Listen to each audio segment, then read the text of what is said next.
Today we're going to look at how I paint Stormblade Infantry. Start out with the miniature primed black, then we're going to use Vallejo model color dark Prussian blue. We're going to paint this blue just on the sides and top of the model. We're not going to hit any of the areas on the bottom of the model. We're going to leave the black primer in those areas. We want it to be real dark and shadowy in those areas to give a nice high contrast.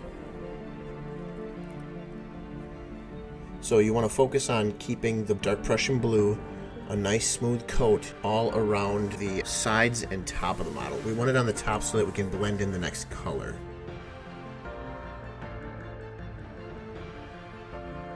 The next color we're going to use is going to be crystal blue from Army Painter.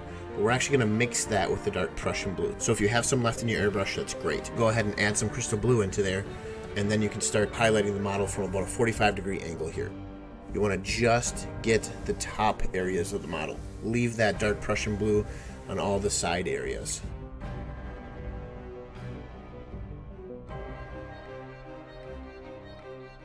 Slowly we're going to blend up to a highlight of just crystal blue.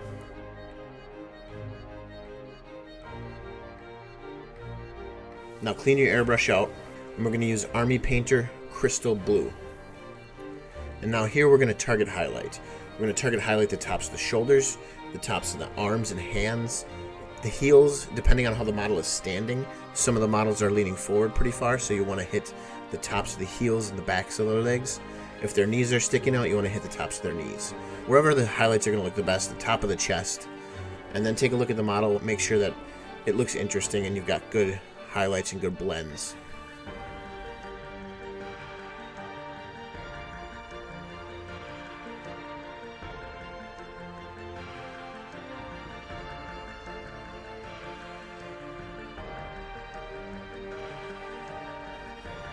Next up, we're going to switch over to the brush, and we're going to use Vallejo model color dark blue pale.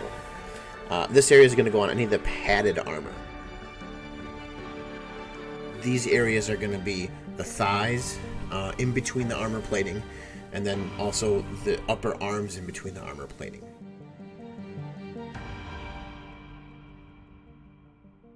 You can be pretty sloppy on this step. You don't have to worry too much about getting some of this color on any of the metallic areas, because we're just going to paint over those areas with metallic anyway.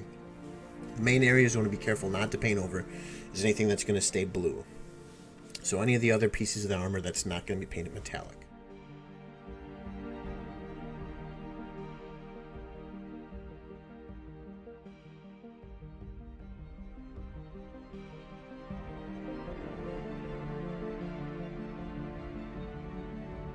Once you have all those areas completed, we're going to move over to gold. Here we're using Army Painter Weapon Bronze for our base coat of the gold.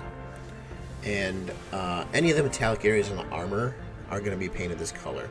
The only areas we're going to use for silver are going to be the gloves, the fingers of the gloves, and the weapon hilt itself. The weapon blade is going to be mostly gold, and we'll kind of cover that as we get to it here. So here we're getting the gold areas on the boots. This gold area on the shield. We're going to hit the gold underneath the shoulder.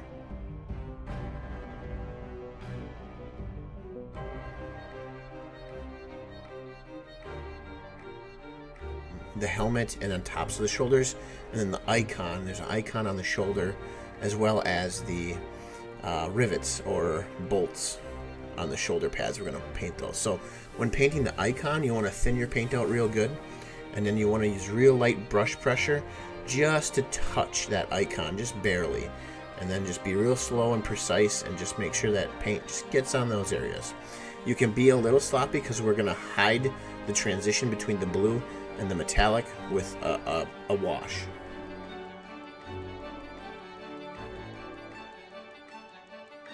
Now we're going to use some white, white of your choice here. This is a slow fuse gaming white that's not made anymore, although I believe it's called Pro Acryl now, so you can get that at creaturecaster.com. You're going to use that. We're going to highlight the center area of the sword there because we're going to use that for a glow effect later.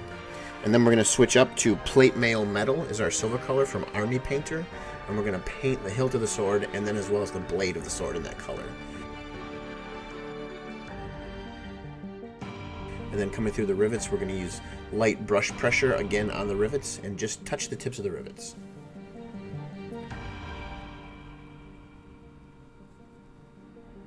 Next up, we're going to start washing with Army Painter Strong Tone. This is the wash that's going to go over all the gold. So what you want to try to do to hide these transitions is just touch just where they meet. And if you can, use a pointed brush, just overlap the edge. And then just so that wash settles right into that little valley, and it'll really make the metallic stand out. And you want to cover the metallic area with the wash as well. You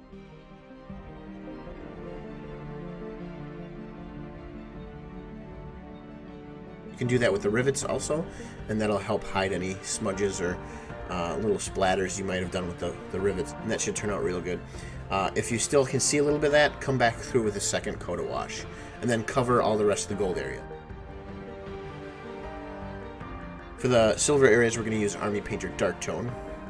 So go ahead and paint that in on all the silver areas. And here you can be pretty liberal with the use of the wash. And then we're also going to wash the padded areas with that same wash. And the reason for that is we want to really darken them in, bring them back to a little bit more gray than, because they're kind of blue. And this will help make it look like they're padded underneath there. Plus, it'll give them a lot of definition.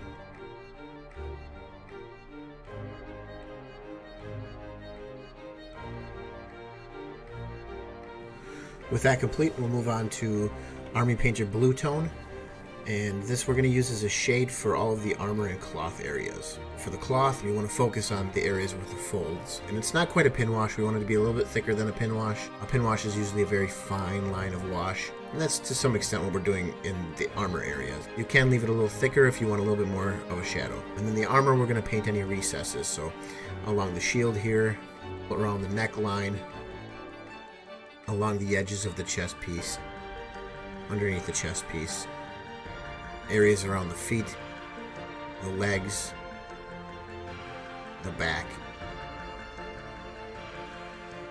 and the back of the helmet. And then finally we're going to do an edge highlight with crystal blue, and this is going to be basically all of the edges of the blue armor. We're going to start off on the shield here, on the top of the shield, and then the line in the center of the shield, tops of the shoulders, edges of the shoulders, and then along the bottoms of the shoulders as well. For your edge highlighting technique, I usually recommend a relatively small brush and then going back for paint pretty frequently. You want to have a decent amount of paint on the brush. You want to just use the very tip of the brush and then bring the edge of the tip of the brush in contact with the model. Very light brush pressure will give you a nice fine line. The more brush pressure you use, the thicker your line will get and the more uneven it will get as well. It's just a very light touch of the brush on the edge.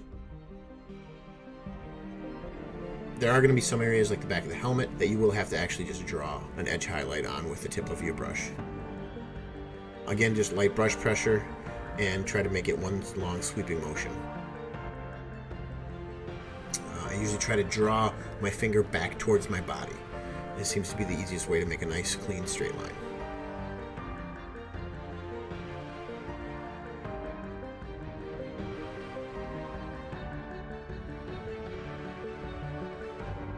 And then we're finishing up here the backs of the heels,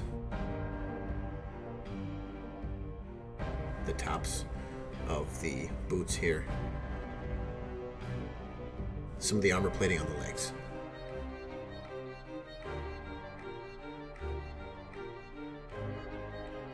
With that edge highlighting complete, that will be our entire workup of the model.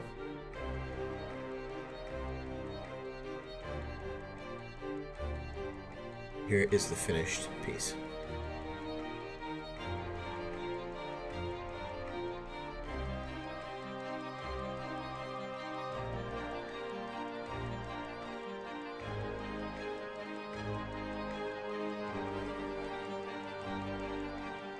For live interactive tutorials, follow PittsPilot and subscribe on Twitch. For weekly content including tutorials, tips, and gaming videos, click subscribe here on YouTube. And if you want to see more examples of my work, you can always follow me on social media. Thanks for watching.